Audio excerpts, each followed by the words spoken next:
রহমাতুল লিল আলামিন নবী কোরআনে প্রমাণ উম্মত বিনে কে বুঝিবে দয়াল নবীর শান। সবাই বলেন রহমাতুল লিল আলামিন নবী কোরআনে প্রমাণ উম্মত বিনে কে বুঝিবে দয়াল নবীর শান। নবী আমার মদিনার বুলবুল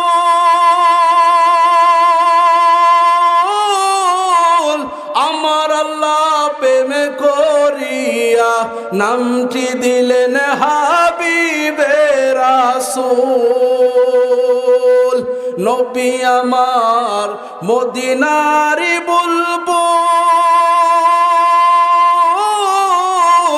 আমার আল্লাহ প্রেমে করিয়া নামটি দিলেন হাবিবে রাসূল। ওই নবীকে ভুল বুঝিলে থাকবে না ঈমান উম্মত বিনে কে বুঝিবে দয়াল নবীর শান। কিছুদিন আগে কিন্তু আমরা এত সুন্দরভাবে তাফসির মাহফিল করতে পারি নাই, কথা বলেন ঠিক কিনা? আরো জোরে বলতে হবে ঠিক কিনা?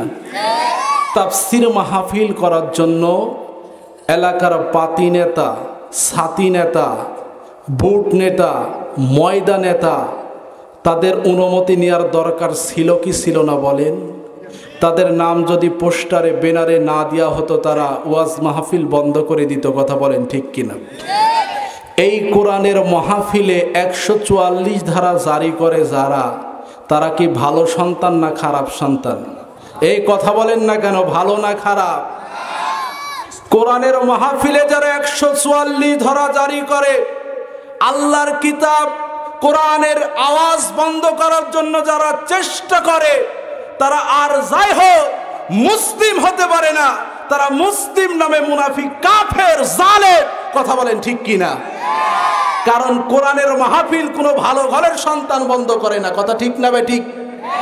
কোরআন কার? জোরে বলেন কোরআন কার? বক্তা যখন আলোচনা করে তার কি নিজস্ব বানানো কিচ্ছা কাহিনী দিয়ে আলোচনা করে না কোরআন দিয়ে আলোচনা করে বলেন? তাহলে কোরআনের মাহফিল চলবে না বন্ধ হবে? আরো জোরে বলেন চলবে না বন্ধ হবে? আল্লাহ আমাদেরকে সেই দিন দিয়েছে, আজকে বাংলাদেশের কোথাও কোরআনের মাহফিল করার জন্য অনুমতির প্রয়োজন হয় না, কথা বলেন ঠিক কিনা? কিছুদিন আগেও তো এই মাহফিল করার জন্য নেতাদের বাড়িতে তো যাওয়া লাগেই, থানা, এই থানা ওই থানা ঘোরার দরকার আছে না নাই ভাই বলেন? তাদের কারো যদি মাহফিলের পোস্টার একটু নাম দিতে কম হয় বা টাইটেল যদি একটু কম হয়, ওই মাহফিল আর তারা করতে দেয় না, কথা বলেন ঠিক কিনা?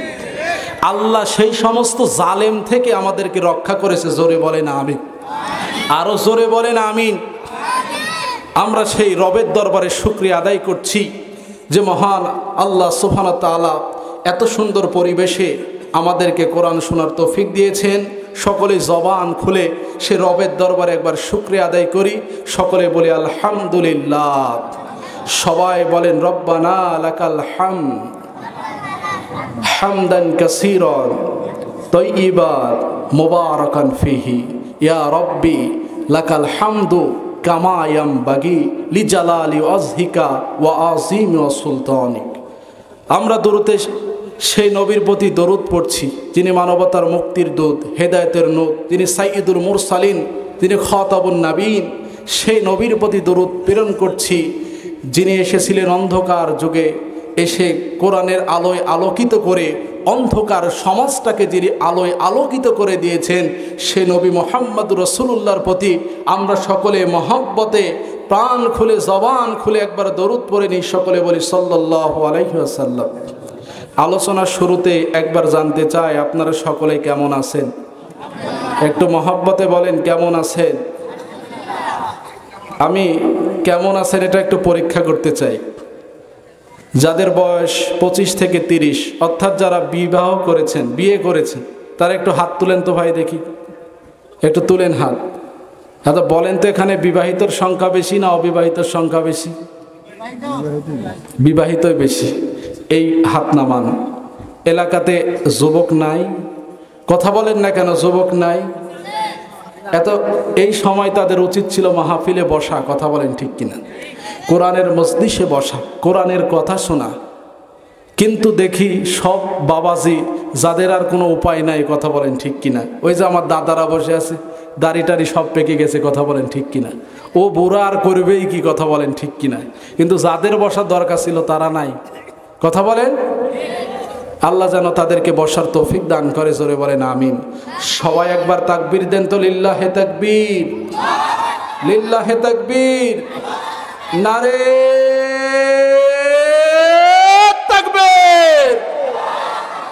আল কোরআনের আলো কোথায় জ্বলবে? ঘরে ঘরে জ্বলে, আর লাভ আছে ভাই? সংসদে যদি জ্বালান এমনি ঘরে জ্বলে যাবে, কথা বলেন ঠিক কিনা। যেখানে জ্বালার দরকার সেখানে জ্বালান, কথা বলেন ঠিক কিনা।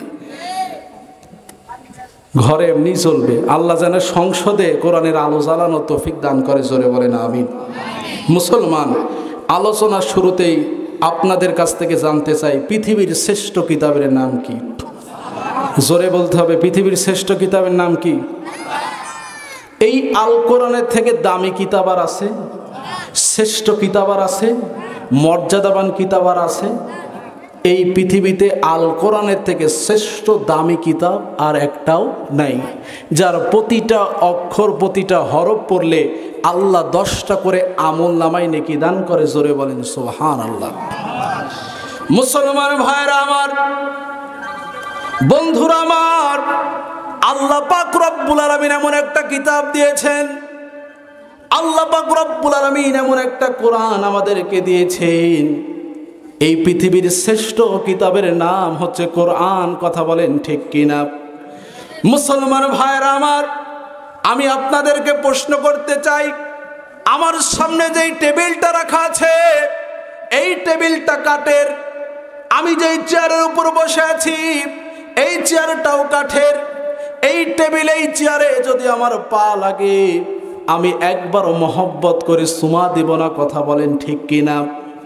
মানুষের বাড়ির সামনে রাস্তার পাশে গাছ কেটে যখন ফেলে রাখে, মানুষ ওই গাছের উপর পা দিয়ে দাঁড়িয়ে থাকে, মানুষ ওই গাছের উপর বসে থাকে, একবারও মহব্বত করে চুমা দেয় না, মহব্বত করে ভালোবেসে বুকের সাথে জড়ায় নেয় না।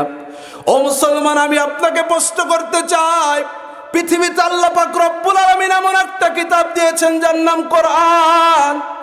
এই কোরআন এত দামি, এত মূল্যবান, এত সম্মানিত, পৃথিবীর সাধারণ কাঠ থেকে যদি একটু কাঠ কেটে নিয়ে আপনি যদি এই কোরআনের রেহাল তৈরি করেন, বলেন তো এই রেহালের উপর পা দিয়ে কেউ দাঁড়িয়ে থাকবে? বরঞ্চ রেহালের সঙ্গে যদি পা লাগে মানুষ মহব্বত করে চুমা খায়, কথা ঠিক না বে ঠিক? ও মুসলমান, আমি আপনাকে বলতে চাই, কোরআনের সংস্পর্শে যদি একটা কাঠ আসার কারণে এই কাঠকে যদি আল্লাহ পাক রব্বুল আলামিন দামি বানিয়ে দিতে পারে, দুনিয়ায় বাজারে হাজার হাজার গজ কাপড় আছে, মানুষের কাপড়ের সঙ্গে পা লাগে মানুষ একবার মহব্বত করে চুমা দেয় না, ভালোবেসে ভক্তি করে বুকে টানে না। কিন্তু এই কাপড়ের কিছু অংশ নিয়ে মানুষ যখন কোরআনের গ্লাভ তৈরি করে, এই গ্লাভের ভিতর যখন ময়লা পড়ে, মানুষের যখন পা লেগে যায়, ও মুসলমান ভাই বলেন তো দেখি, মানুষ ওটা ময়লা পরিষ্কার করে ভক্তির সহিত চুমা খায়, কথা বলেন ঠিক কিনা। আপনার কাছে আমি প্রশ্ন করতে চাই মুসলমান, একটা দুনিয়ার সাধারণ কাঠ কোরআনের কাছে আসার জন্য দামি হয়ে গেছে, দুনিয়ার সাধারণ কাপড় কোরআনের স্পর্শ আসার কারণে দামি হয়ে গেছে। আপনি মুসলমান আজকে কোরআন থেকে দূরে থাকার কারণে এই পৃথিবীর অদামি সম্পদ হয়ে গেছেন, কথা বলেন ঠিক কিনা। আর যে কোরআনের স্পর্শে এসেছে, এই পৃথিবীর শ্রেষ্ঠ মানুষ হিসাবে আল্লাহ তাকে কবুল করে নিয়েছে, জোরে বলেন সুবহানাল্লাহ। এই পৃথিবীর শ্রেষ্ঠ নবী হচ্ছে মুহাম্মদুর রাসূলুল্লাহ। তিনি কোরআন গ্রহণ করেছে, কোরআন দিয়ে নিজের জীবন পরিচালনা করেছে। আল্লাহ পৃথিবীর শ্রেষ্ঠ মানব হিসাবে তাকে কবুল করে নিয়েছে, বলেন সুবহানাল্লাহ। ও মুসলমান, কোরআন থেকে যারা দূরে, কোরআনকে যারা মহব্বত করে না, কোরআনকে যারা ভালোবাসে না, এই পৃথিবীর শ্রেষ্ঠ জঘন্য মানুষ হিসাবে আল্লাহ তাদেরকে বানিয়ে দিয়েছে। কথা বলেন ঠিক কিনা? তার বাস্তব উদাহরণ হচ্ছে আবু জেহেল। কথা বলেন ঠিক কিনা? আবু জেহেল কোরআন শুনতো না, আবু জেহেল কোরআন মানতো না, কোরআনের দাওয়াত তিনি গ্রহণ করতো না, কোরআনের কথা তিনি শুনতে মানুষকে দিত না। ও মুসলমান, প্রশ্ন করতে চাই, বাংলার জমিনে আজও আবু জেহেল মার্কা কিছু লোক আছে যাদের সামনে কোরআনের আলোচনা করলে তারা রাগ করে। কথা বলেন ঠিক কিনা? তারা কষ্ট পায়, দুঃখ পায়। কোরআনের হক কথাগুলা বললে তারা রাগ করে, কোরআনের মাহফিল বন্ধ করার চেষ্টা করে। ও মুসলমান, বলতে চাই, আবু জেহেল বিদায় হওয়া 1450 বছর হয়ে গেছে, কিন্তু আবু জেহেলের উত্তরসূরি আজকেও দুনিয়াতে কিছু রয়ে গেছে। কথা বলেন ঠিক কিনা? আবু জেহেলের থেকেও তারা খারাপ, না হলে কোরআনের মাহফিল তারা বন্ধ করতো না। কথা বলেন ঠিক কিনা? আরে জোরে বলেন না কেন? কথা ঠিক না বে ঠিক ভাই? ও মুসলমান ভাইরা, কোরআনের বিরোধিতা করার কারণে আবু জেহেলের বাড়ি আল্লাহ পাক রব্বুল আলামিন হাম্মামখানা বানিয়ে দিয়েছেন, যেখানে মানুষ পায়খানা করে, যেখানে মানুষ প্রস্রাব করে, মানুষের মলমূত্র ত্যাগ করে। আবু জেহেল কোরআনের বিরুদ্ধে বাজেট দেওয়ার কারণে আল্লাহ আবু জেহেলের বাড়ি পায়খানা বানিয়ে দিয়েছে। কথা বলেন ঠিক কিনা? আমার নবীর বাড়ির সব থেকে কাছের বাড়ি ছিল আবু জেহেলের। এই আবু জেহেলকে আল্লাহর নবী মাঝে মাঝে দাওয়াত দিতে যাইতেন। কোরআনের হক কথাগুলো যখন তিনি তুলে ধরতেন, ও মুসলমান, আম্মাজান খাদিজাতুল কুবরা মাঝে মাঝে বলতেন, ইয়া রাসূলুল্লাহ, আপনি সবাইকে দাওয়াত দেন, কোনো অসুবিধা নাই, কিন্তু আবু জেহেলকে দাওয়াত দেওয়া চলবে না। আবু জেহেল মানুষ ভালো না, তিনি আপনাকে আঘাত করে, পাথর দিয়ে আঘাত করে, আপনাকে নানান ভাবে কষ্ট দেয়। কোরআনের বিরুদ্ধে সে বাজেট ঘোষণা করে। আল্লাহর নবী বললেন, খাদিজা, আমাকে নিষেধ করো না, আমি আবু জেহেল কাজকে রাতের বেলা দাওয়াত দিতে যাব। গভীর রাত্রে আল্লাহর নবী আবু জেহেলের বাড়িতে গেলেন, চাচাকে সালাম দিলেন। আবু জেহেল বললেন, আসো ভাতিজা, ঘরের ভিতরে বসো। আল্লাহর নবী মনে করেছিলেন আবু জেহেলের মনটাজ নরম আছে, হয়তোবা দাওয়াত গ্রহণ করতে পারে। জোরে বলেন সুবহানাল্লাহ। আল্লাহর নবীর চিন্তাধারা এরকম ছিল যে হয়তোবা সে দাওয়াত গ্রহণ করতে পারে, কিন্তু আবু জেহেল বললেন, ভাতিজা একটু বসো, আমি একটু ঘরের ভিতরে যাই। ঘর থেকে বের হওয়ার পরে আল্লাহর নবী বললেন, পড়েন লা ইলাহা ইল্লাল্লাহ মুহাম্মাদুর রাসূলুল্লাহ।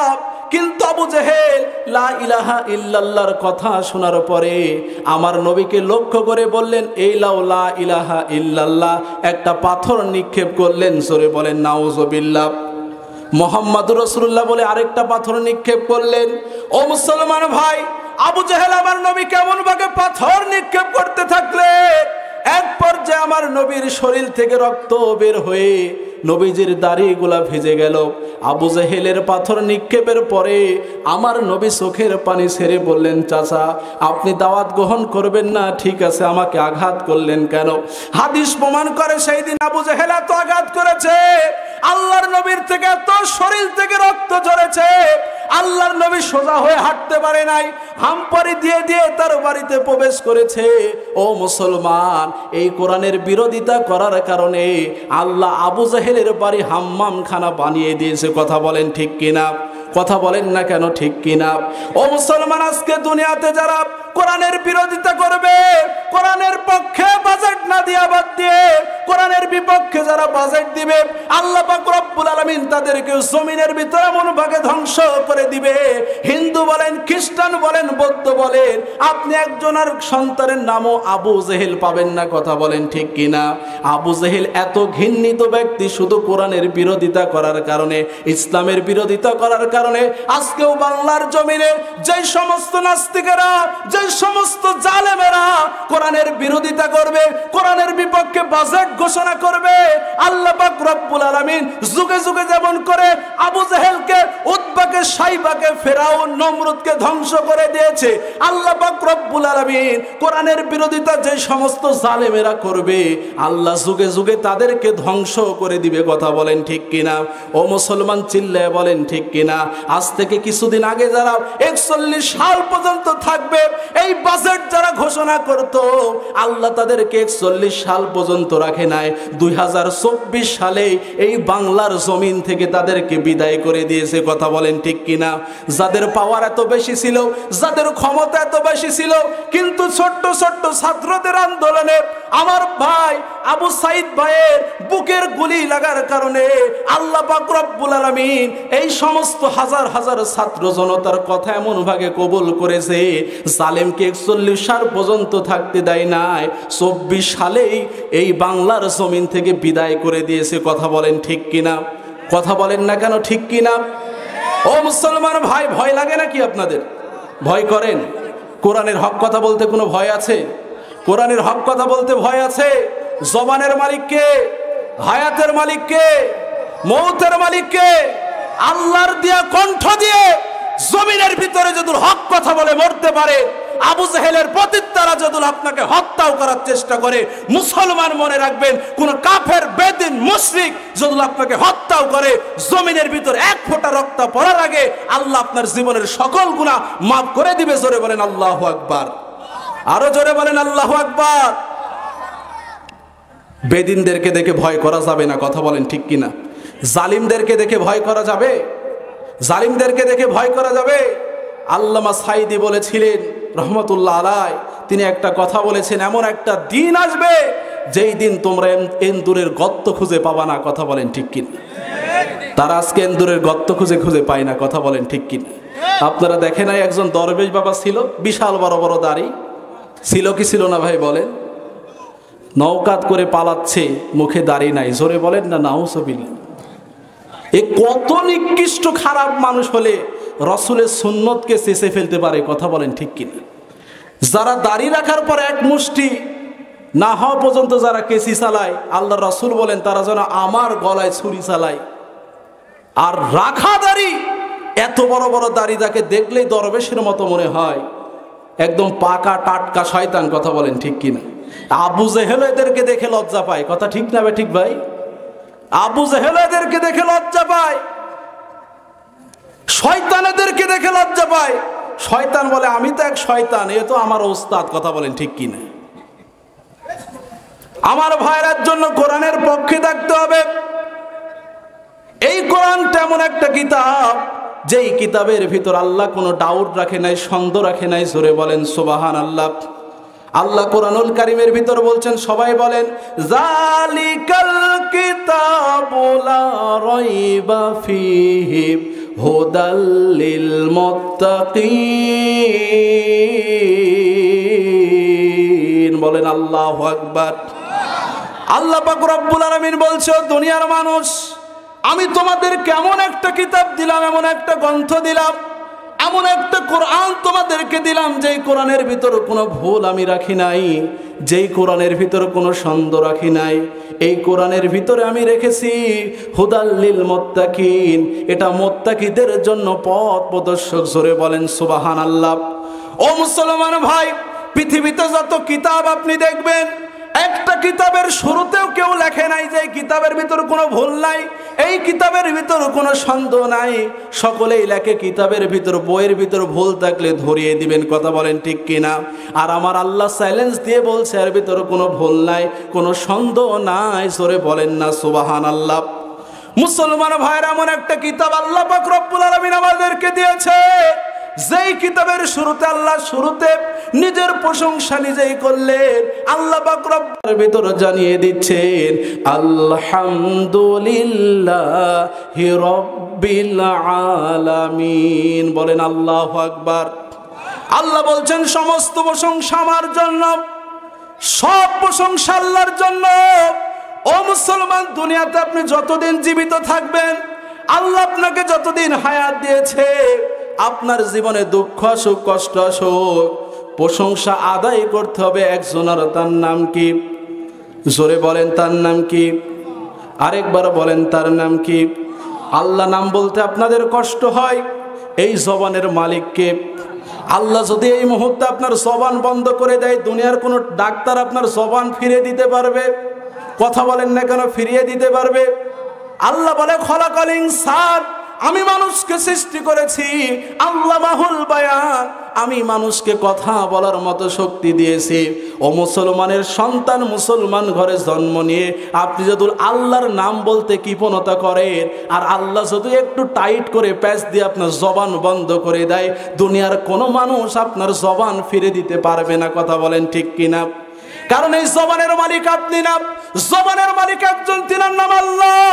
ও মুসলমান ভাই, আপনি যেই জবান দিয়ে কথা বলেন, একটা কথা আপনার জবান দিয়ে বলার কারণে আপনি মনে করেন এমনি এমনি হয়ে যায়। আর আমার আল্লাহ বলে, বান্দা তুমি যখন জবান দিয়ে একটা কথা বলো, এই একটা কথা বের করার জন্য আমার 27টা ফেরেশতা দরকার হয়। জোরে বলেন সুবহানাল্লাহ। এই কণ্ঠের ভিতরে আল্লাহ 27টা ফেরেশতা সেট করে রেখেছেন।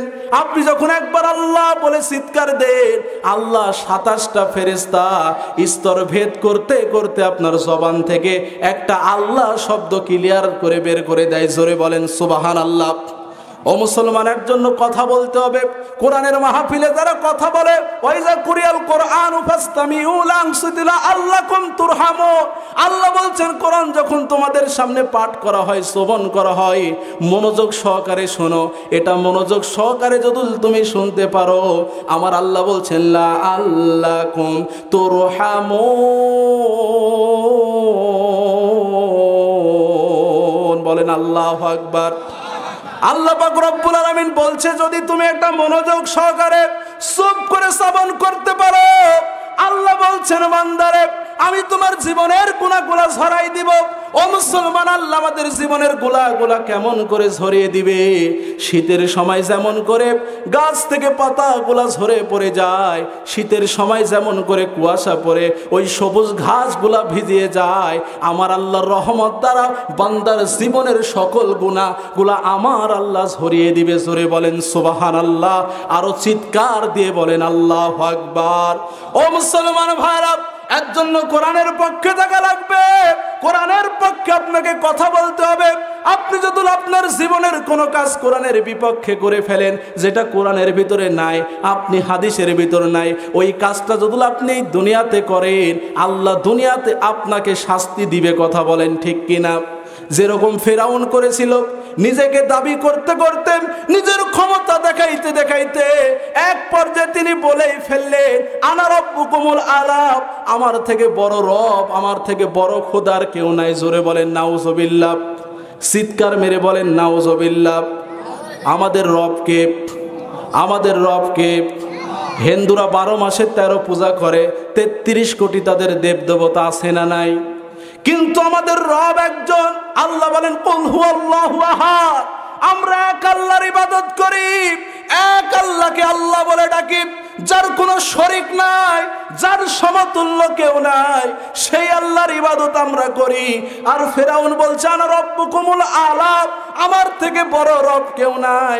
জমিনের ভিতর তিনি যখন অহংকার করা শুরু করলেন, এই অহংকার আল্লাহ পাক রব্বুল আলামিন এমন ভাগে পতন করে দিলেন, তাকে পানির ভিতর সুবরাইতে সুবরাইতে দুনিয়ার ভিতর থেকে বিদায় করে দিয়েছেন। কথা বলেন ঠিক কিনা? আল্লাহ মানুষকে দেখানোর জন্য, আল্লাহ মানুষকে বোঝানোর জন্য তার লাশ আজ মিশরে রেখে দিয়েছেন। কিয়ামত পর্যন্ত তার লাশ থাকবে, আর মানুষ দেখবে, আর তার নামে বদদুয়া করবে। কথা বলেন ঠিক কিনা? নমরুদ ক্ষমতা দেখিয়েছিলেন, আল্লাহ তাকে ন্যাংরা মশা দিয়ে দুনিয়ার বুক থেকে বিদায় করে দিয়েছে। ও মুসলমান, শুধু তাই না, সাদ্দাত ক্ষমতা দেখিয়েছিল, আল্লাহর জান্নাত আমার দরকার নাই, দুনিয়াতে আমি নিজেই জান্নাত তৈরি করব।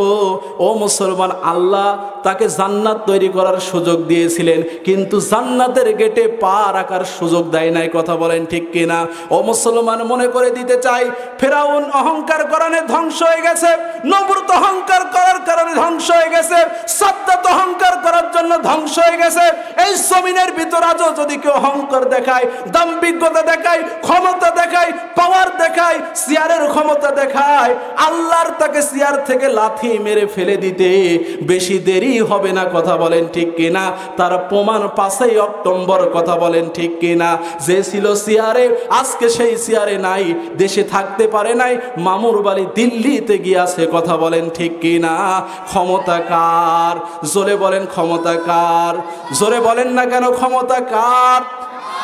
আল্লাহ পাক রব্বুল আলামিন যাকে ইচ্ছা চেয়ারে বসাইতে পারে, যাকে ইচ্ছে চেয়ার থেকে ফেলা দিতে পারে, তার বাস্তব প্রমাণ আর আমার বলার দরকার নাই, কারণ আপনারা সকলেই জানেন। কথা বলেন ঠিক কিনা?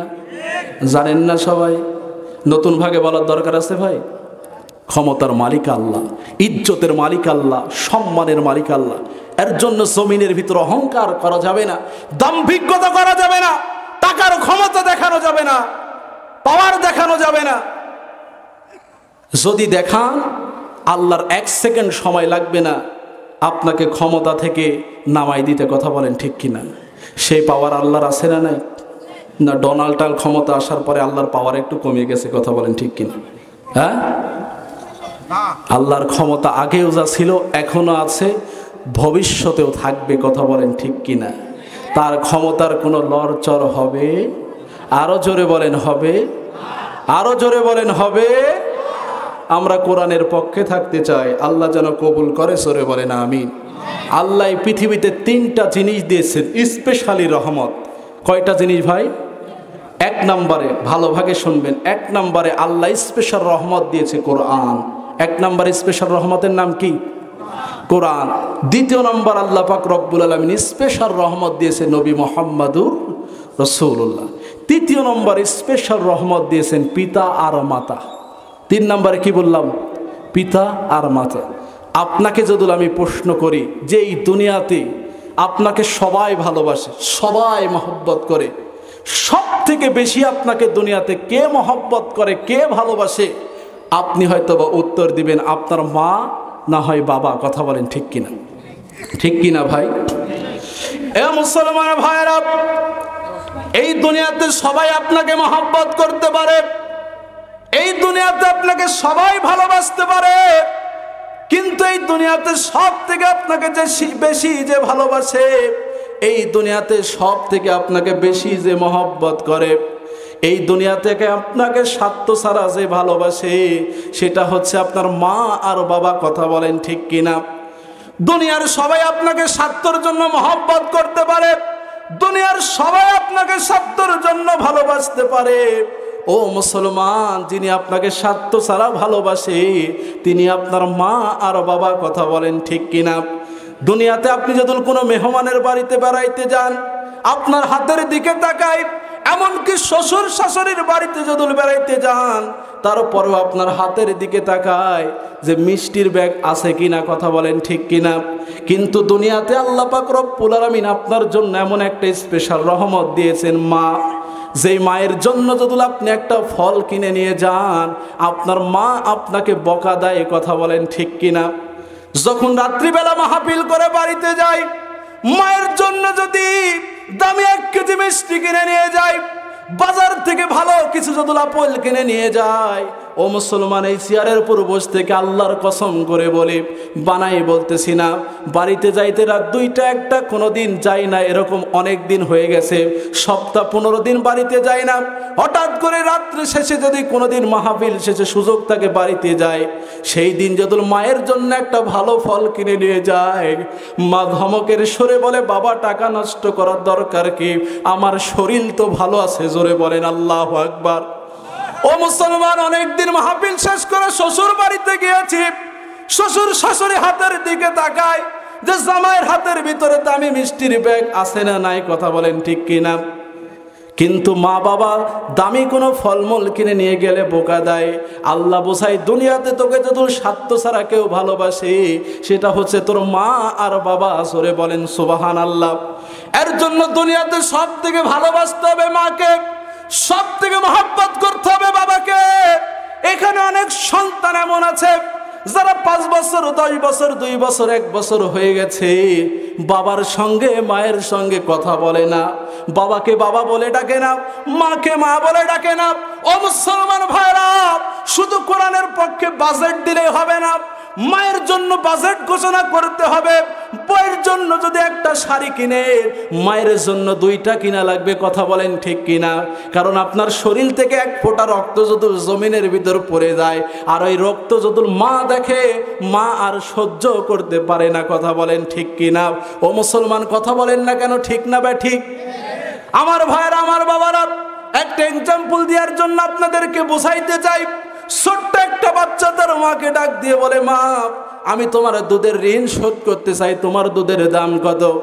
মা ডাক দিয়ে বলে, পাগল ছেলে আমার দুধের ঋণ তুমি শোধ করতে পারবে না। ছোট্ট ছেলে আবার ডাক দিয়ে বলে, মা তোমার দুধের দাম কত তুমি বলো, আমি তোমার দুধের দাম দিতে চাই। এক পর্যায়ে মা ডাক দিয়ে বলে, বাবা দুধের দাম তোমাকে দিতে হবে না, বাজার থেকে একটা পাকা আম কিনে নিয়ে আসো। এই আমটা কিনে নিয়ে আসার পরে তুমি যখন রাত্রিবেলা ঘুমাইতে যাবে, ঘুমের আগে তুমি তোমার বুকের উপরে এই আমটা রেখে দিবে। ফজরের নামাজের শেষে আমটা আমাকে আবার ফেরত দিয়ে দিবে, আমি মা তোমার দুধের ঋণ শোধ করে দিব। জোরে বলেন সুবহানাল্লাহ। ছোট্ট বাচ্চা বুঝে নাই, বাজারে যাওয়ার পরে পাকা একটা আম কিনে নিয়ে এসে রাত্রিবেলা ঘুমানোর আগে যখন বুকের ওপর রেখে দিয়েছে। ও মুসলমান ভাই, আপনাকে প্রশ্ন করতে চাই, আজকে যখন আমরা ঘুমাই তখন তো আমাদের লুঙ্গি ঠিক থাকে না, কথা বলেন ঠিক কিনা? ঠিক থাকে? কারো লুঙ্গি ডিজিটাল কাটায়, কারো খাটের তলে, কারো আবার গলায় পেঁচাই থাকে, কথা বলেন ঠিক কিনা? আছে না নাই? সকালবেলা ঘুম থেকে উঠে লুঙ্গি খুঁজে, লুঙ্গি আর খুঁজে পায় না, দেখে খাটের তলে জোরে করে পড়ে আছে, কথা ঠিক না ব্যাঠিক ভাই? কারো আবার লুঙ্গি গলায় পেঁচাই থাকে, ঠিক না ব্যাঠিক? একটু জোরে বলেন তো ভাই। মা ফজরের নামাজের পরে ডাক দিয়েছে, সন্তান ঘুম থেকে উঠো। সন্তান ঘুম থেকে ওঠার পরে ফজরের নামাজ শেষ করে মা এবার বলতেছে, আমটা দাও। ছোট্ট বাচ্চা দৌড় মেরে ঘরের ভিতর যাওয়ার পরে দেখে আমটা এমন ভাবে বিছানার সাথে নষ্ট হয়ে গেছে, আমটা নিয়ে আর কায়দা নাই। এক দৌড় মেরে মাকে গিয়ে বলে, মা আমটা তো নষ্ট হয়ে গেছে, তুমি চিন্তা করো না, তুমি টেনশন করো না, আমি বাজার থেকে একটা আম নাই, তোমাকে এর থেকে ভালো 10টা আম কিনে দিব। এবার মা সন্তানকে বুকের সাথে আগলাই নিয়ে বলতেছে, বাবারে একটা আম নষ্ট হয়ে গেছে, 10টা আম কিনে দিবে, আমার একটা প্রশ্নের উত্তর দাও। 2.5 বছর আমি তোমাকে বুকের দুধ পান করিয়েছি, 2.5 বছর তুমি আমার বুকের দুধ পান করেছ। তুমি যখন ডানে প্রসাব করতে বামে শোয়াইতাম, বামে প্রসাব করলে তোমাকে বুকের উপরে শোয়াইতাম, 2.5 বছর তোমাকে বুকের উপর রেখে ঘুম পাড়াইলাম। ও সন্তান আমার, একটা দিন তো তুমি আমার পিঠের তলে পড়ো নাই, তোমার শরীরে কোনো ক্ষতি হয় নাই, এরকম মা দুনিয়াতে আসে না নাই? জোরে বলেন আছে না নাই? ও মুসলমান, আপনাকে বলতে চাই, আপনি একবার না 40 বার হজ করতে পারেন, 1 টাকা না 40 লক্ষ টাকা আপনি দান করতে পারেন, কিন্তু মায়ের সাথে আপনার সম্পর্ক ভালো না, বাবার সাথে আপনার সম্পর্ক ভালো না, একবার না 40 বার হজ করলেও আল্লাহ কিয়ামতের ময়দানে বলবে, হাজি তোর হজ কবুল হয় নাই, কারণ দুনিয়াতে তোর মাকে তুই ভালোবাসিস নাই, কথা বলেন ঠিক কিনা? মুসলমান মনে রাখবেন, মাইন্ড দিয়ে চিন্তা করবে। ছোট্টবেলা মা আমাদের পিছে পিছে দৌড়াইতো, এলাকার মানুষ বলতো দৌড়াও কেন? ওই মা ডাক দিয়ে বলতো, আমার সন্তান খায় না। ছোট্টবেলা মা আমাদের জন্য কান্না করতো, কারণ আমরা খাইতাম না বলে, কথা বলেন ঠিক কিনা? ওই মা যে কান্না করে, সন্তানের 5 তলা বাড়ি আছে, সন্তান মাকে বৃদ্ধাশ্রমে রেখে আসে, কথা ঠিক না ব্যাঠিক? বাংলার জমিনে এমন অনেক সন্তান আছে যারা মাকে বৃদ্ধাশ্রমে রেখে আসে। 14 বড় ভাই মুফতি আমির হামজা ভাই একটা গল্প করত। মুফতি আমির হামজা ভাই বলতে, একজন মাকে বৃদ্ধাশ্রমে রেখে এসেছে, বৃদ্ধাশ্রমে রাখার পরে সন্তান আর দেখা করতে যায় না। একদিন দেখা করতে যাওয়ার পরে সন্তানকে ডাক দিয়ে বলে, বাবা আমাকে একটু ফ্যানের ব্যবস্থা করে দাও। সন্তান বলে, কোনো সমস্যা নেই, একটা না 10টা দিব। ফ্যান লাগানোর পরে সন্তান যখন চলে আসছে, এমন সময় পিছ থেকে মা ডাক দিয়ে বলে, বাবা এই ফ্যানটা আমি তোমাকে কি জন্য লাগাইতে বললাম তুমি জানো? সন্তান ডাক দিয়ে বলে, বাবা আমি তো জানি না।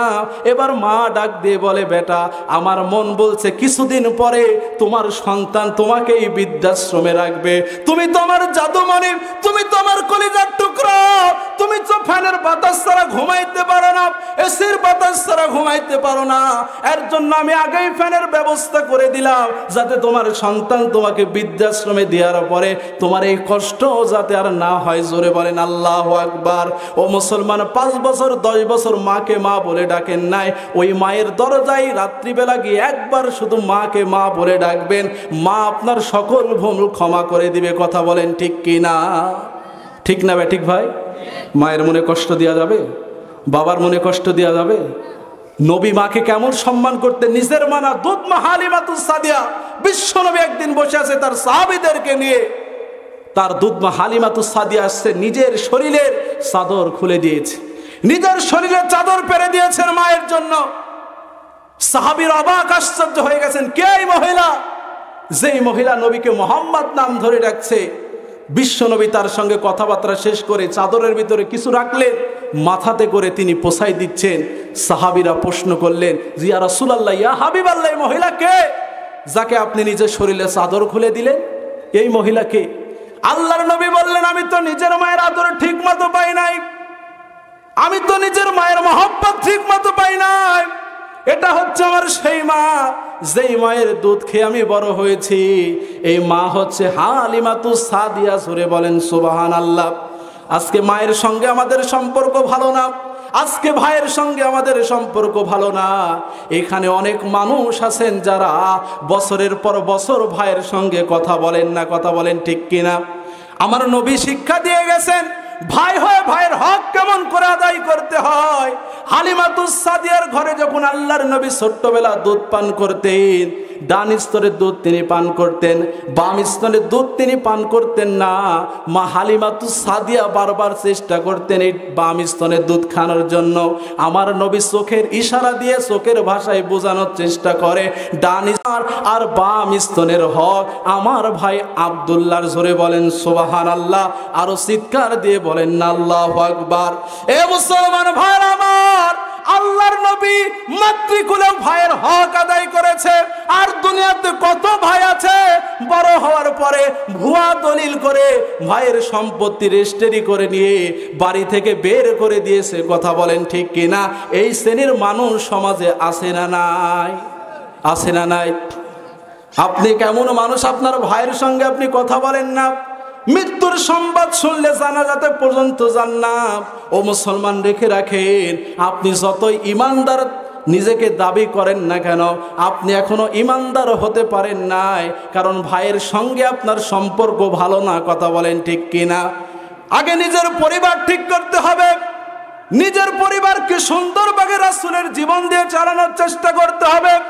আমি আপনাদের সামনে যে আয়াতে কারিমা তেলাওয়াত করেছি, আল্লাহ পাক রব্বুল আলামিন সূরাতুল কালামের ৪ নম্বর আয়াতে বলছেন, ওয়া ইন্নাকা আলা খুলুকিন আযীম। বলেন আল্লাহু আকবার। আল্লাহ পাক রব্বুল আলামিন বলছেন যে আমি আমার নবীর চরিত্র এত দামি দিয়েছি, এত উত্তম দিয়েছি, তার চরিত্র এত সুন্দর, এত দামি। আল্লাহর নবীকে কেউ যদি থাপ্পড় মারতেন, আল্লাহর নবী তাকে পুনরায় আবার আরেকটা থাপ্পড় দিয়েছে। রাসূলের জীবনে এমন ইতিহাস একটাও নাই। জোরে বলেন সুবহানাল্লাহ। আর আমাদের গালে যদি কেউ থাপ্পড় মারে, আমরা চেষ্টা করি কিভাবে লাথি মারা যায়। কথা বলেন ঠিক কিনা? কেউ যদি আমাদেরকে একটা গালি দেয়, আমরা চেষ্টা করি তাকে 2টা গালি কেমন করে দেয়া যায়। মুসলমানের সন্তান এটা রাসূলের চরিত্র না। রাসূলের গায়ে যারা আঘাত করেছে, হাত ধরে বলেছে তোমার হাতে ব্যথা লেগেছে কিনা। জোরে বলেন সুবহানাল্লাহ। এটা রাসূলের আদর্শ, এটা রাসূলের চরিত্র। একজন কাফের আল্লাহর নবীকে আঘাত করার জন্য পিছ থেকে তরবারি নিয়ে আসলেন। তরবারি নিয়ে আসার পরে পিছ থেকে যখন আঘাত করবেন, আল্লাহর নবী বুঝতে পারলেন, তাকে লম্বা একটা সালাম দিয়ে দিলেন। এই মুশরিকের কাফেরের হাত থেকে মুহূর্তের ভিতর তরবারিটা জমিনের ভিতরে পড়ে গেলেন। জমিনের ভিতর যখন তরবারি পড়ে গেলেন, ও মুসলমান ভাইরা আমার, আল্লাহর নবী তাকে তরবারিটা তুলে দিলেন।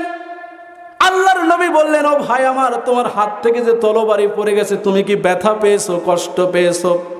ইহুদি মনে মনে ভাবে, আমি কোন লোককে হত্যা করার জন্য আসলাম, আমি কোন মানুষকে হত্যা করার জন্য আসলাম। ইহুদির মুখের কথা বন্ধ হয়ে গেছে। আল্লাহর নবীর কাছ থেকে বিদায় নিয়ে বাড়িতে চলে গেছে। রাতের বেলা আর ঘুমাইতে পারে না। ফজরের নামাজের সময় আল্লাহর নবীর দরবারে এসে বলে, ইয়া রাসূলুল্লাহ, ইয়া হাবিবাল্লাহ, এই মুহূর্তে আপনি আমাকে কালেমা পড়ায়া মুসলিম বানাই দেন। জোরে বলেন সুবহানাল্লাহ। কালেমা পড়ে মুসলিম হওয়ার পরে আল্লাহর নবীকে বলে, ইয়া রাসূলুল্লাহ, ইয়া হাবিবাল্লাহ, আমি মুসলমান হলাম ঠিক আছে, কিন্তু আমার একটা শর্ত হলো, আমি মুসলমান হয়েছি কিন্তু নামাজ কিন্তু আমি পড়তে পারবো না। ও ভাই, প্রশ্ন করি, মুসলমানের সর্বপ্রথম ফরজ কাজ হচ্ছে নামাজ। কথা বলেন ঠিক কিনা? আরো জোরে বলেন ঠিক কিনা? এখানে অনেক মুসলমান এমন আছেন যারা ফজর পড়বেন না, অনেক মুসলমান এমন আছেন যারা এশা পড়েন নাই। আছে না নাই? জোরে বলেন, আছে না নাই? এক ওয়াক্ত নামাজ আপনি ইচ্ছা করে কাজা করলেন, এর হিসাব আল্লাহর কাছে দিতে পারবেন? আল্লাহ যদি আজকের দিনের সময়ের হিসাব আপনার কাছ থেকে চায়, 2024 সালের নভেম্বরের 16 তারিখের সব গুনাহ মাফ করে দিয়েছি, 17 তারিখের সব গুনাহ মাফ করে দিয়েছি, 18 তারিখ যে হায়াত তোমাকে দিয়েছিলাম, এই 18 তারিখের দিনের হিসাব দিয়ে আমার জান্নাতে চাও, যদি দিতে পারো আমি তোমাকে মাফ করে দিব। মুসলমান, আল্লাহ যদি আমাদের কাছ থেকে চায়, আমরা কি দিতে পারবো? কথা বলেন, আমরা কি দিতে পারবো? দিতে পারবো না মুসলমান, দিতে পারবো না। একটা দিনের হিসাব, একটা সেকেন্ডের হিসাব আল্লাহর কাছে আমরা দিতে পারবো না। আপনি অবহেলায় নামাজ কাজা করে ফেলছে, ফজর জান্না, জহুর জান্না। এমন অনেক মানুষ আছে যারা সপ্তাহে 6 দিন যায় না, শুধু জুমার দিন যায়। কথা বলেন ঠিক কিনা? এমন অনেক মানুষ আছে যারা জুমার দিনও যায় না, 2 ঈদের দিনে যায়। এমন মানুষ সমাজে অনেক আছে যারা 2 ঈদও পড়ে না, জুমাও পড়ে না। মানুষ মরে গেলে জানাজার নামাজে যায়। কথা বলেন ঠিক কিনা? কি হবে আল্লাহর সঙ্গে চিটারি করে? কি হবে আল্লাহর সঙ্গে বাটপারি করে? আল্লাহ আপনাকে হায়াত দিয়েছে, মা খলাকতুল জিন্না ওয়া ইনসা ইল্লা লিয়াবুদুন। আল্লাহ বলছে মানুষ আর জিন জাতিকে আমি সৃষ্টি করেছি আমার ইবাদত করার জন্য, আমার বন্দিগি করার জন্য, আমার দাসত্ব করার জন্য। আর মুসলিম হয়ে জন্ম নিয়ে মুসলমানের কালেমা পড়ে আগা কাটা মুসলিম হলে চলবে না। কথা বলেন ঠিক কিনা? আজকে আমরা আগা কাটা মুসলমান। কথা বলেন ঠিক কিনা? মুসলমান কালেমা জানে না, এরকম মুসলমান নাই? অনেক মুসলমান আছে কোরআনে সূরা কয়টা বলতে পারবে না, অনেক মুসলমান আছে সূরা ফাতিহাটা বলতে পারবে না। এখানে মাদ্রাসার অনেক ছোট ছোট বাচ্চারা বসে আছে, আপনি তাদেরকে জিজ্ঞাসা করেন যে বাবা সূরা ফাতিহা বলো, কোরআনের এই মুরিদ থেকে শুরু করবে শেষ পর্যন্ত বলে দিবে। জোরে বলেন না আল্লাহু আকবার। এটা হচ্ছে আল্লাহর কোরআনের মুজিজা। এটা কিসের মুজিজা? আল্লাহর কোরআনের মুজিজা। আল্লাহ আপনাদেরকে কত মহব্বত করে, কত ভালোবাসে, এরকম একটা মাদ্রাসা আল্লাহ আপনাদের গ্রামে দিয়েছে। সুবহানাল্লাহ বলেন। এই সমস্ত বাচ্চারা যখন 3:30টার সময় উঠে ঠান্ডা পানি দিয়ে ওযু করে যখন নামাজের কায়দায় বসে, কোরআন পড়ার জন্য বসে, আল্লাহর রহমতের ফেরেশতা মুস্কি হাসি দেয়। জোরে বলেন সুবহানাল্লাহ। ফেরেশতাদেরকে আল্লাহ ডাক দিয়ে বলে, এ ফেরেশতা, এই বান্দাকে তুই সৃষ্টি করার জন্য নিষেধ করেছিলি, আজকে দেখ, আজকে দেখ আমার বান্দা শীতের ভিতরে রাতের কষ্টের এই শীত গোরে শরীর থেকে গরম কাপড়গুলা ফেলে দিয়ে ঠান্ডা পানি দিয়ে ওযু করে নামাজে দাঁড়িয়েছে, কোরআন তেলাওয়াত করছে। আহ ফেরেশতা, দেখ না দৃশ্যটা কত সুন্দর লাগে। আল্লাহকে ফেরেশতা বলে, আহ কত সুন্দর দৃশ্য। আল্লাহ বলে, ফেরেশতা, ও ফেরেশতা, আমার এই বান্দার জন্য কি পুরস্কার হতে পারে? ফেরেশতা বলে, আল্লাহ জান্নাত ছাড়া আর কিছুই হতে পারে না। আল্লাহ বলে, ফেরেশতা লেখ, ফেরেশতা লেখ, আমি তাদেরকে বিনা হিসাবে জান্নাত দিয়ে দিলাম। জোরে বলেন সুবহানাল্লাহ। সেই জান্নাত আমরা চাই কি চাই না? জোরে বলেন, চাই কি চাই না? ওই নবীকে এসে বলছি, ইয়া রাসূলুল্লাহ, মুসলিম হলাম কিন্তু নামাজ পড়বো না। কি পড়বো না? নামাজ পড়বো না। বলেন তো, মুসলমান হওয়ার পরে যদি কেউ বলে যে নামাজ পড়বো না, তাহলে কি আর মেজাজ ঠিক থাকে? এই কথাটা যদি খলিফাতুল মুসলিমিন হযরত উমরকে গিয়ে বলতো, তাহলে কি তার কাল্লা থাকতো? কথা বলেন না কেন?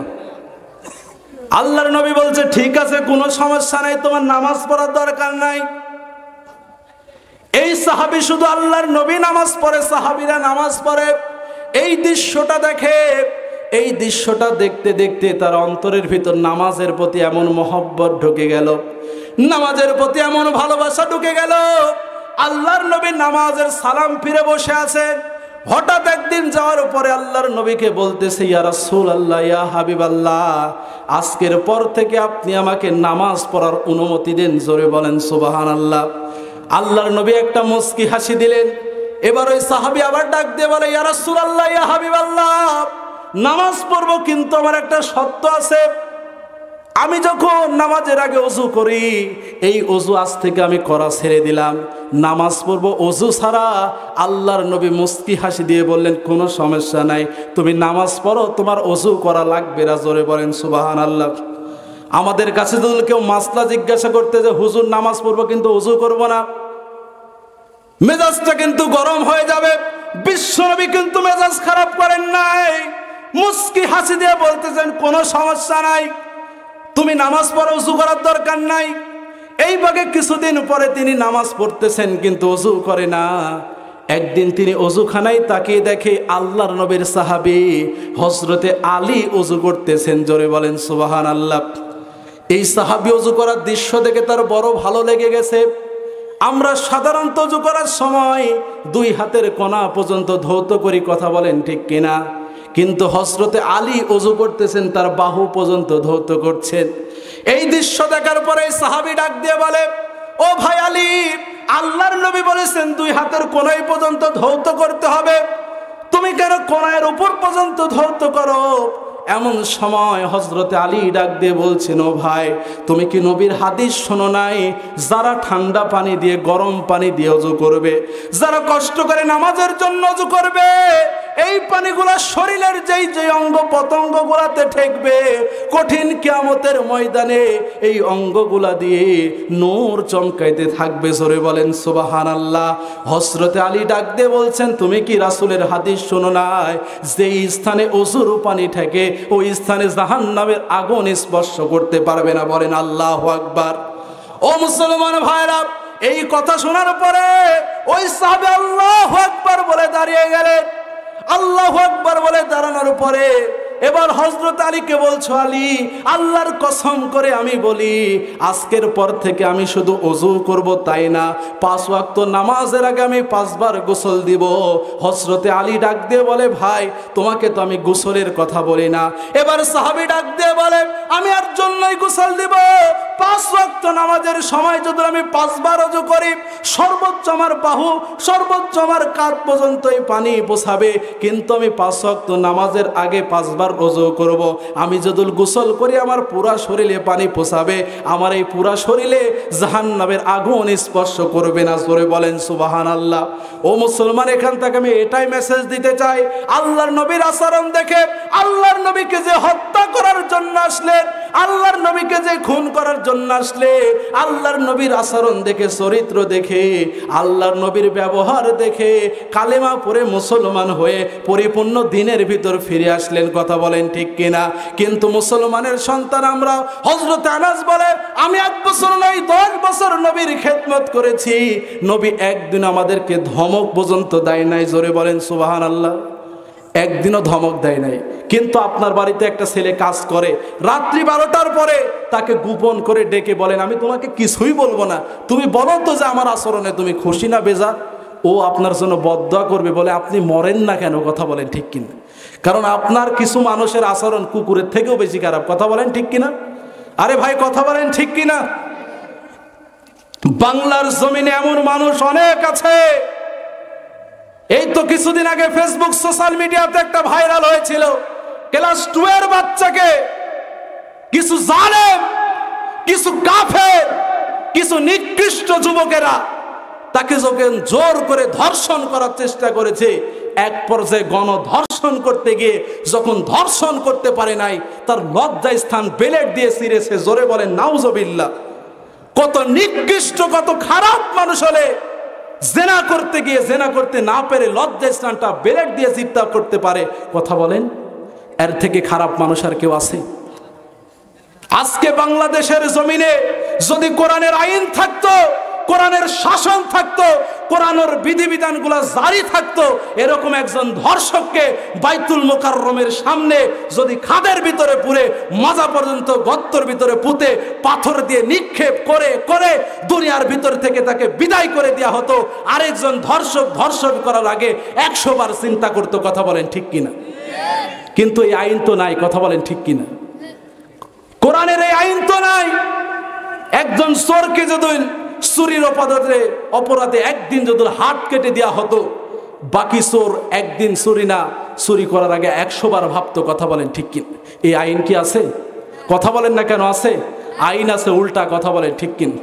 যে পকেট থেকে টাকার অভাবে ক্ষুধার কারণে পকেট থেকে 10 টাকা অন্যের চুরি করে, দোকান থেকে একটা পাউরুটি চুরি করে, মানুষ তাকে পিলারের সামনে বেঁধে পিটায়। কথা বলেন ঠিক কিনা? পিলারের সাথে বেঁধে পিঠায়। কিন্তু যারা ক্ষমতার চেয়ারে বসে টেবিলের তল দিয়ে হাজার হাজার লক্ষ লক্ষ টাকা অন্যায় ভাগে ডাকাতি করে চুরি করে মানুষের কাছ থেকে ক্ষমতার পাওয়ার দেখিয়ে যারা আদায় করে নেয়, এই সমস্ত চোরদের বিচার হয় না। কথা বলেন ঠিক কিনা? এই সমস্ত চোরদের বিচার নাই, কিন্তু বিচার হয় কার? যে ক্ষুধার কারণে পেটে ক্ষুধা, পেটে খাবার নাই, একটা মানুষের ভিড় থেকে পেয়ারা ছিঁড়েছে, একটা পাউরুটি ছিঁড়েছে, এই সমস্ত চোরদের বিচার হয়। কথা বলেন ঠিক কিনা? রাসূলের জীবনকে ফলো করবে, রাসূলের আদর্শকে ফলো করবেন। আল্লাহ রাসূল কাউকে আঘাত দিয়ে কষ্ট দিয়ে একটা কথা জীবনে বলে নাই। জোরে বলেন আল্লাহু আকবার। ও মুসলমান ভাইরা, এর জন্য রাসূলকে অনুসরণ করতে হবে, রাসূলের জীবনকে ফলো করতে হবে। একজন কাফের, একজন মুশরিক আল্লাহর নবীকে একদিন থাপ্পড় মেরেছিলেন। আল্লাহর নবী ইচ্ছা করলে তাকে পাল্টা আঘাত করতে পারতেন। আল্লাহর নবী তাকে পাল্টা আঘাত না করে তার হাত ধরে বলেছিল, ভাই তুমি যে আমাকে আঘাত করলে, তোমার হাতে ব্যথা লেগেছে কিনা? জোরে বলেন সুবহানাল্লাহ। ও মুসলমান ভাই, এর জন্য জীবন খুবই অল্প, অল্প কয়েকদিনের জিন্দেগি নিয়ে আমরা দুনিয়াতে এসেছি। এই দুনিয়াতে আমরা কয়দিন থাকবো আমরা কেউ জানি না। কথা বলেন ঠিক কিনা? এই দুনিয়াতে আমরা থাকার জন্য আসি নাই, চলে যাব। এখানে অনেক মানুষ আছে দেখেন, যাদের দাড়িগুলো এক সময় কাঁচা ছিল, আজকে কিছুদিন বয়সের ব্যবধানে তাদের দাড়িগুলো সাদা হয়ে গেছে, দাড়িগুলো সাদা হয়ে গেছে। এখানে অনেক বৃদ্ধ মানুষ ছিল যারা আজ থেকে 50 বছর আগে তারা সোজা ভাগে দাঁড়িয়ে দৌড় দিয়ে যাইতে পারত, কিন্তু 50 বছর ব্যবধানে তারা আর দৌড় দিয়ে যেতে পারে না। কথা বলেন ঠিক কিনা? ও মুসলমান, সেই দিন আমাদের জীবনও আসবে। কথা বলেন ঠিক কিনা? ও মুসলমানের জন্য মৃত্যুর আগে জীবনকে পরিবর্তন করার দরকার, আল্লাহকে ভয় করার দরকার, মৃত্যুর ভয় করার দরকার। আপনি তো দুনিয়া থেকে চলেই যাবেন, রবের দরবারে একদিন আপনাকে দাঁড়াইতে হবে। আপনি রবের দরবারে কেমন করে হিসাব দিবেন? আপনার জিন্দেগিটা কি হকের পথে আছে না বেহালালের পথে আছে? এটা দুনিয়াতেই হিসাব করার দরকার আছে না নাই? কথা বলেন না কেন, আছে না নাই? আজকে যেখানে তাফসির মাহফিল হচ্ছে, আমি বক্তা, আপনারা শ্রোতারা যারা শুনছেন, ও মুসলমান, প্রশ্ন করতে চাই, আজ থেকে 200 বছর পরে আমরা কিন্তু 100-150 বছর পরে এইখানে আর কেউ জীবিত থাকবো না। কথা বলেন ঠিক কিনা? 200-300 বছর পরে আমাদের পরিচয় আর কেউ জানবে না, আমাদেরকে আর কেউ চিনবে না, আব্দুর রহিম বলে আর কেউ চিনবে না, মুস্তাকিম বিল্লাহ বলে কেউ চিনবে না, সিয়াম মনোয়ার বলে কাউকে চিনবে না, এই চেয়ারে যিনি বসে আছে তিনি কেউ চিনবে না। মাত্র 100-150-200 বছরের ব্যবধানে আমরা সবাই কবরের মেহমান হয়ে যাব। কথা বলেন ঠিক কিনা? ওই মৃত্যুর কথা স্মরণ করে নিজেকে গুনাহ থেকে পরিবর্তন করার দরকার আছে না নাই? জোরে বলতে হবে, আছে না নাই?